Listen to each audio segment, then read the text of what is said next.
eu agradeço à casa a possibilidade de poder fazer esse estudo em grupo, dirigir esse estudo em grupo, porque na realidade é um estudo que todos nós aprendemos junto. Quando falamos em Jesus, é um assunto que eu diria assim, único, porque ele abrange todas as outras possibilidades que temos da nossa vida. Porque Jesus, com o seu evangelho, ele nos traz as orientações para que possamos enfrentar todos os momentos difíceis e também os momentos alegres, para que cada vez a gente consiga subir um degrauzinho a mais. Quando a gente fala em Jesus, sob o olhar espírita, eu penso ser bem diferente das demais correntes religiosas, sem querer desmerecer nenhuma. Porque eu noto uma confusão em algumas religiões quando se fala de Jesus. Eles falam assim, Jesus, eu já vi até assim espírita falar isso aí, talvez de uma maneira repetitiva, sem muita profundidade de filosófica, fala assim, Deus nos deu o seu filho para o sacrifício. Mas eu também sou filho de Deus. Eu sou um irmão dele, um irmão pequenininho dele, uma centelha, mas eu sou irmão dele. Então a visão do espírito é diferente. No livro A Caminho da Luz, psicografia do nosso querido Chico Xavier, pelo Espírito Emmanuel, Emmanuel nos faz algumas considerações, onde ele fala que rezam as tradições do mundo espiritual, que no comando, na diretriz de todos os fenômenos do nosso sistema, ou seja, na organização, acompanhando, né, existe uma comunidade de espíritos puros e eleitos pelo Senhor Supremo do Universo, em cujas rédeas, em cujas mãos, né, regem toda a vida, todo o contexto planetário. E também Emmanuel nos diz que essa equipe de espíritos de luz, espíritos que atingiram através, né, do seu esforço, do seu livre-arbítrio, que um dia eu tenho certeza que eu e todos nós também chegaremos lá, que a doutrina espírita é maravilhosa. Esse grupo de espíritos seletos, porque uma obrigação dessa, uma responsabilidade dessa, não é para espíritos titubeantes. É para o espírito que atingiu, vamos dizer assim, no entendimento pequenininho nosso, ele atingiu o máximo da evolução, trocando em miúdos, sem querer entrar em muitos detalhes. E Jesus faz parte dessa equipe. Ele é integrante dessa equipe. E essa equipe se aproximou aqui do nosso pontinho azul, maravilhoso ponto azul, em dois momentos. Que um foi no momento da organização da nebulosa, desse contexto, dessa engenharia que é o planeta Terra está envolvido. E o outro momento foi quando Jesus, então, ia encarnar aqui, né? Que é um momento tido como glorioso para a humanidade, porque Jesus, ele veio nos trazer toda uma possibilidade de crescimento que nos traz, é como se fosse uma reação química, onde você põe um reagente que vai multiplicar aquela potência que nós já somos. Então a gente observa que Jesus, cada respirada dele, se fosse, né, gravado, ia nos ensinar alguma coisa, sem querer ser um idólatra simplesmente, tá?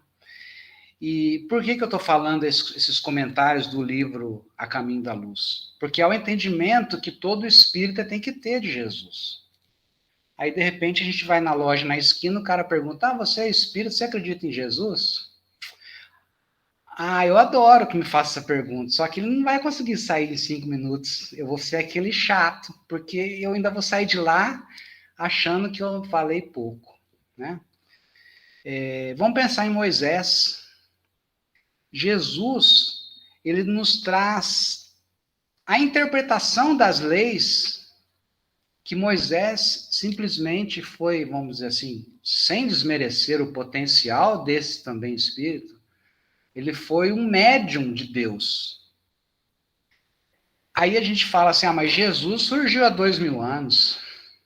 Jesus surgiu antes do mundo ser o que ele é. O mundo que eu falo é o nosso planeta, tá, gente? Jesus não é Deus. Mas para o nosso entendimento, ele é quase Deus. Essa que é a grande diferença do entendimento espírita. Então a gente observa que na época de Moisés, Jesus já estava presente. Porque ele é o governador do nosso planeta. Como que ele iria ficar distante de Moisés? Não, Moisés foi enviado por Jesus. Assim como todos os outros líderes religiosos também são precursores do cristianismo, à sua maneira. E Jesus, quando ele nasceu, Jesus, quando ele encarnou aqui no nosso planeta, há 2000 anos, em números redondos, né? O nosso planeta estava mergulhado numa mistura de ideias religiosas, né? Estava desgarrado o mundo. E Jesus veio trazer o evangelho. Ele foi aceito, Jesus? Por muitos, muito poucos foram aceitos. Aceitaram Jesus. E aí segue o nosso entendimento. Então, hoje, quando nós vamos falar sobre a Boa Nova, o que é a Boa Nova? A Boa Nova é o Evangelho. É o Evangelho de Jesus. Esse Jesus que nos espera de braços abertos, querendo que nós entendamos as leis divinas através do exemplo que ele nos dá, de uma maneira simples. Então, minha mãe desencarnou há pouquinho tempo. Não é para ficar triste, gente. Ué, nós já desencarnamos quantas vezes? Olha o Espiritismo, que maravilha. Na prece, eu falei para ela assim, até breve. Por quê? Até breve mesmo. É lógico que não é fácil, né? Mas é até breve. Tinha um amigo meu que ele falava assim, viu, Edson? Brincava assim, ó, daqui 50 anos tá tudo resolvido. Né? Das coisas materiais, né? Mas aí que nós vamos resolver mais, né? Então, assim, nós já desencarnamos um monte de vezes. Olha que maravilha que é o cristianismo. Porque não é o espiritismo que matou a morte, foi Jesus. Com o exemplo dele, Jesus não voltou para os apóstolos? Não voltou para nós? Não está sempre aí conosco? O espiritismo ele vem trazer a lente de aumento que vai mostrar isso. Então, para eu não me alongar demais, porque quando a gente fala de Jesus, a gente entra numa sintonia tão boa que não é a nossa, que a gente fica, sabe, flutuando, né? Mas que bom, né? Porque a intenção desse estudo, eu não vou trazer nada novo, gente. Não vou trazer nada de novo. Eu vou trazer só um momento de poucos minutos que a gente vai ter essa possibilidade da porta aberta para espiritualidade maior, né? Só que se a gente deixar muito a porta aberta, a gente nem consegue falar. Então, a gente tem que se conter, né, no estudo. Antes, então, eu vou ler, porque não tem como eu explicar, né, a introdução do livro, que até a Rita falou, você não vai estudar a introdução? Eu falei, não, a introdução eu não vou estudar, eu vou estudar só capítulo 1 e 2. Porque a introdução eu vou só dar uma lida, porque é um assunto que é uma carta, é uma mensagem, não tem como eu interpretar uma mensagem, vocês concordam? Eu não tenho capacidade para isso. Então eu vou ler do Espírito Humberto de Campos. Só por curiosidade, foi dia 9 de novembro de 1940, outro dia mesmo. Né? O que são 80 anos por Espírito? Na Escola do Evangelho. Oferecendo este esforço, Humberto Campos, ao leitor amigo, julgo prudente endereçar-lhe uma explicação quanto à gênese dessas páginas. Dentro delas, sou o primeiro a reconhecer que os meus temas não são os mesmos. Os que se preocupam com a expressão fenomênica da forma não encontrarão, talvez, o mesmo estilo. Em período algum, faço referências de sabor mitológico. E naqueles velhos amigos que, como eu próprio aí no mundo, não conseguem atinar com as realidades da sobrevivência, surpreendo, por antecipação, as considerações mais estranhas. Alguns perguntarão, com certeza, se foi promovido a ministro evangélico.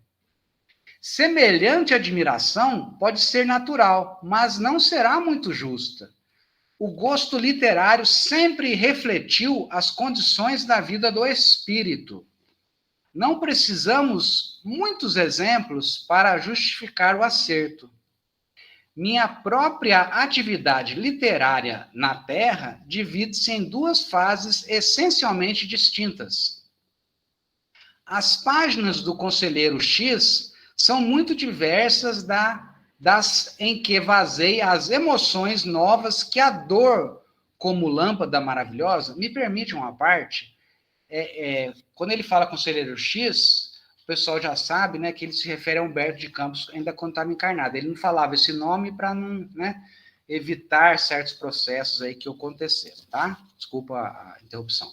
Então, vou voltar. As páginas do Conselheiro X são muito diversas das em que vazei as emoções novas que a dor, como lâmpada maravilhosa, me fazia descobrir no país da minha alma. Meu problema atual não é o de escrever para agradar, mas o de escrever com proveito. Sei quão singelo é o esforço presente. Entretanto, desejo que ele reflita o meu testemunho de admiração por todos os que trabalham pelo Evangelho no Brasil. Nas esferas mais próximas da Terra, os labores por afeiçoar sentimentos, a exemplo do Cristo, são também minuciosos e intensos. Escolas numerárias se multiplicam para os espíritos desencarnados.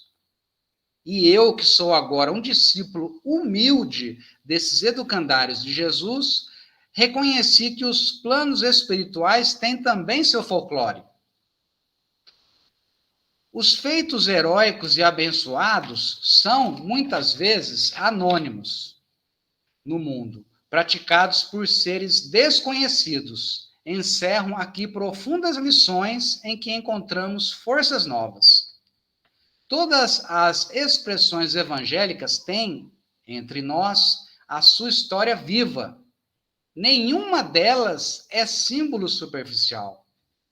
Inumeráveis observações sobre o Mestre e seus continuadores palpitam nos corações estudiosos e sinceros. Dos milhares de episódios desse folclore do céu, consegui reunir 30 e trazer ao conhecimento do amigo generoso que me concede sua atenção. Concordo em que é pouco, mas isso deve valer como tentativa útil, pois estou certo de que não me faltou o auxílio indispensável. Hoje não mais cogito de crer, porque sei, e aquele mestre de Nazaré polariza igualmente as minhas esperanças. Lembro-me de que, um dia palestrando com alguns amigos protestantes, notei que classificavam a Jesus como rocha dos séculos. Sorri e passei, como os pretensos espíritos fortes de nossa época aí no mundo. Hoje, porém, já não posso sorrir nem passar. Sinto a rocha milenária, luminosa e sublime, que nos sustenta o coração atolado no pântano de misérias seculares. E aqui estou para lhe prestar o meu preito de reconhecimento com estas páginas simples, cooperando com os que trabalham devotadamente na sua causa divina de luz e redenção. Jesus vê que no vaso imundo de meu espírito penetrou uma gota de seu amor desvelado e compassivo. O homem perverso que chegava da terra encontrou o raio de luz destinado à purificação de seu santuário. Ele ampara os meus pensamentos com a sua bondade sem limites. A ganga terrena ainda abafa em meu coração o ouro que me deu da sua misericórdia, mas como Bartolomeu, já possuo o bom ânimo para enfrentar os inimigos de minha paz, que se abrigam em mim mesmo. Tenho a alegria do Evangelho, porque reconheço que o seu amor não me desampara. Confiado nessa proteção amiga e generosa, meu espírito trabalha e descansa.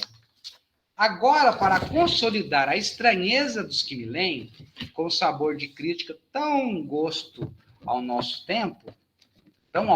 nosso tempo, justificando a substância real das narrativas desse livro, citarei o apóstolo Marcos, quando diz: "E sem parábola nunca lhes falava, porém tudo declarava em particular aos seus discípulos."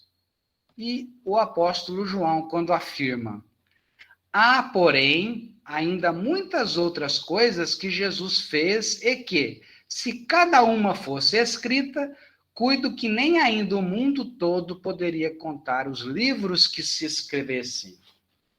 E é só, como se vê, não faço referências aos clássicos da literatura antiga ou contemporânea. Cito Marcos e João. É que existem espíritos esclarecidos e espíritos evangelizados. E eu, agora, peço a Deus que abençoe a minha esperança de pertencer ao número destes últimos. Humberto de Campos, 9 de novembro de 1940. Bacana, né? Eu acho que isso aí não tem como a gente resumir, a gente tem que ler mesmo, né? Bom, pessoal, então, o livro é o livro Boa Nova, conforme eu já li o prefácio, né? A intenção é que eu estude o capítulo 1 e o 2, mas talvez só um, tá, gente? Para não ficar muito cansativo, né?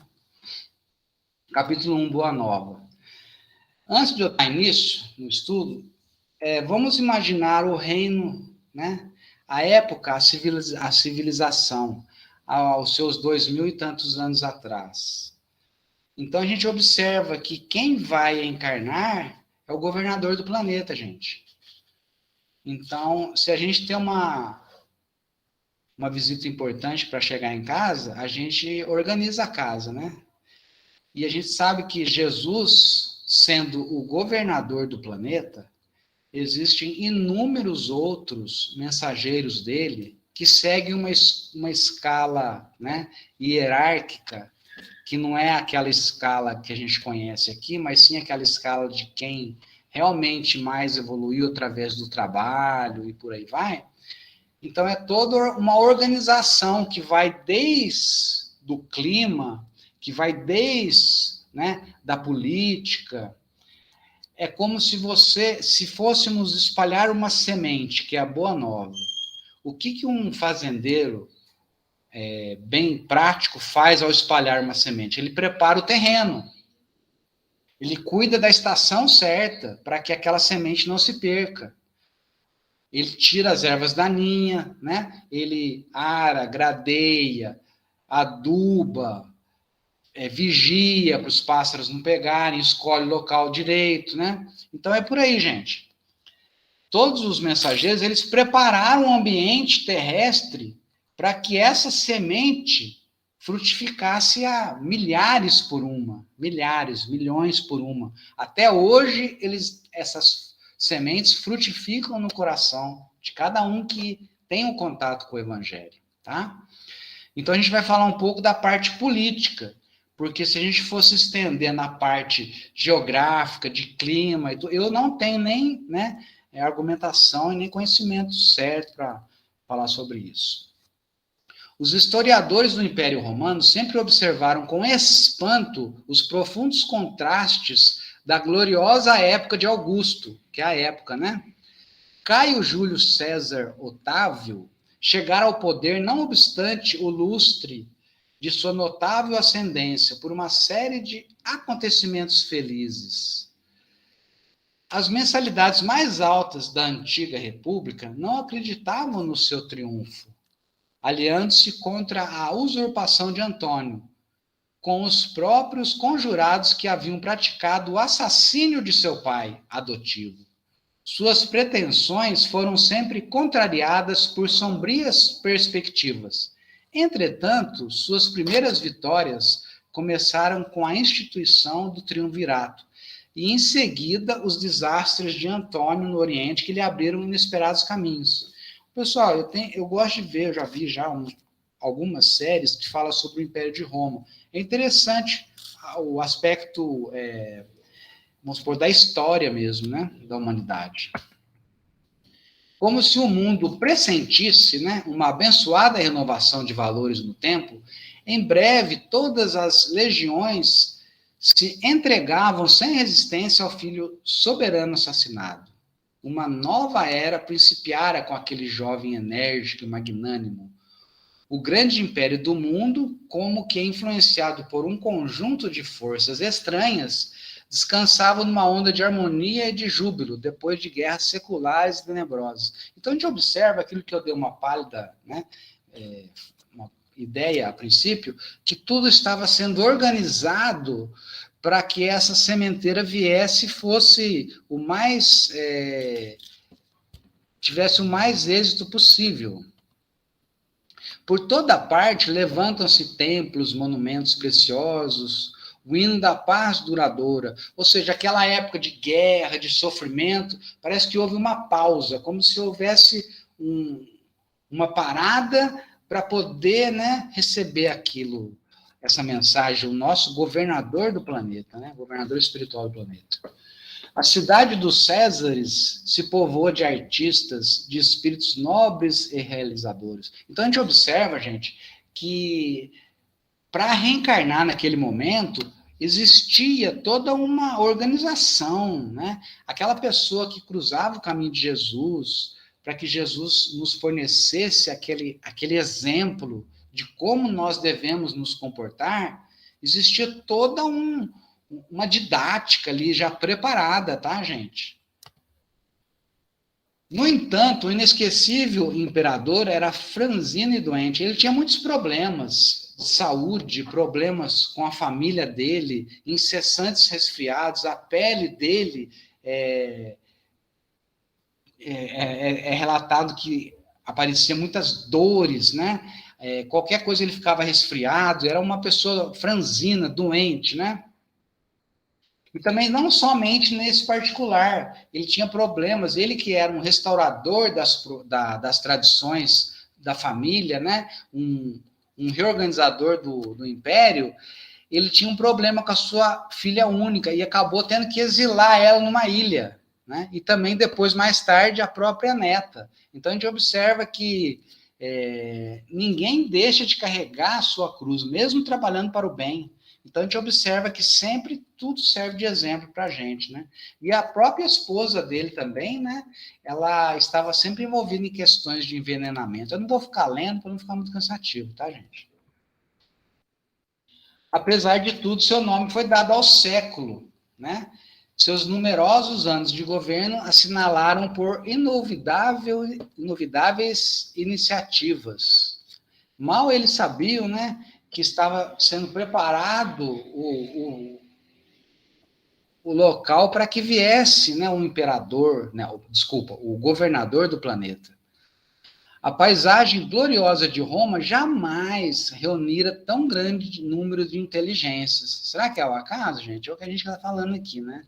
Então, vocês observam que a visão do espírita, que a visão do cristão, ela começa a se aumenta a capacidade de entendimento. A gente observa que tudo aconteceu conforme poderia ter acontecido. Não foi nada trágico, nada fora da programação. Então, esses espíritos que conseguem vir aqui, né, conseguem autorização para reencarnar, e aí cito o nome de vários, né? Olha lá, em todos os locais, então, surgiam, né, mármores, jardins suntuosos, erguiam-se palácios, santuários, né? E os carros de triunfo esqueciam, então, aquelas guerras de sangue, né? Parece que o orbe estava vivendo num momento de uma paz que ninguém sabia o que era que estava acontecendo, né? É que os historiadores ainda não perceberam, na chamada época de Augusto, o século do Evangelho ou da Boa Nova. Olha que maravilha! O século da Boa Nova. E Jesus encarnou aqui apenas 33 anos, né? Ele viveu aqui como encarnado e nos trouxe o divisor de águas. Ele e toda a equipe dele, né? Preparada para isso, né? Acercavam-se de Roma e do mundo não mais espíritos, né, belicosos, porém outros que se vestiram dos andrajos dos pescadores para servirem de base indestrutível aos eternos ensinos de Jesus. Imergiam nos fluidos do planeta os que preparariam a vinda do Senhor e os que se transformariam em seguidores humildes e imortais dos seus passos divinos, né? E nós, né? Eu falo nós porque com certeza nós vivemos em épocas, né, daquela, todos que estamos aqui vivemos, se não encarnados, estávamos fazendo parte. A gente observa que a gente fica esperando aquele líder, né, de exércitos, né, e às vezes a gente não entende, né. É por essa razão que o ascendente místico da era de Augusto se traduzia na paz e no júbilo do povo que instintivamente se sentia no limiar de uma transformação celestial. Então, eu acho interessante a gente procurar ler nos livros de história ou em alguns seriados deste que a gente possa ter uma ideia do que foi essa época, né? Chegaria à Terra o sublime emissário, sua lição de verdade, de luz, ia espalhar-se pelo mundo inteiro, como chuva de bênçãos magníficas e confortadoras. A humanidade vivia, então, o século da Boa Nova. Só fazendo um paralelo, gente. Vamos nos tentar transportar, de uma maneira figurativa, lógico, para aquela época. Com o conhecimento que a gente, né, tem agora. Então, Jesus ia encarnar. E todo esse local, esse planeta, vamos dizer assim, preparado para isso. Para que rendesse, né, esse evangelho. E depois a gente observa o que aconteceu, né? Com o passar do tempo, né? O que nós, né? A gente não culpa ninguém, o que nós fizemos com a mensagem de Jesus. Mas Jesus afirmava, aquele que continuar na sua verdade, ele vai enviar o Espírito da verdade. Ou seja, é uma promessa do Consolador prometido, né? O Espiritismo é o Consolador prometido. Então ele promete que ele vai mandar outro, que vai acrescentar aquilo que ele não poderia, né, esmiuçar. Não é que ele não poderia, nós não teríamos capacidade de entender. E a gente observa hoje o Espiritismo e a gente sabe que está difícil mudar as coisas. Eu faço esse paralelo porque a gente observa hoje o nosso planeta com essas pandemias, com essas guerras, com essas violências. E o Consolador está aí, gente. O Espiritismo está aí. E o cristianismo estava naquela época. Jesus presente. A gente observa o quão é difícil a evolução da humanidade. Depois dessa festa dos corações, qual roteiro indelével para a concórdia dos homens ficaria o Evangelho como o livro mais vivaz e mais formoso do mundo, constituindo a mensagem permanente do céu, permanente, gente, permanente em ser grifado, porque a mensagem do Evangelho, ela não é momentânea, serviu para aquele momento. Então, a mensagem de Jesus serviu para aquele momento, mas ela serviu para o momento futuro, aquele momento, né, que é o nosso passado, para o nosso momento atual, e esse Evangelho, né, ele foi escrito na linguagem do amor e está gravado em todo o universo, porque faz parte das leis de Deus. Jesus é o emissário de Deus, o nosso Criador, que nos traz a lei divina. Então, jamais, é imutável a lei do Evangelho. O que muda são as concepções humanas, a visão humana sobre o Evangelho de Jesus. É claro que nós desviamos, a gente puxa aquelas interpretações que mais, às vezes, são o que nós temos capacidade de entender ou que nos traz mais algum tipo de benefício. É o que as religiões acabam fazendo. Mas eu vou frisar de novo, ó.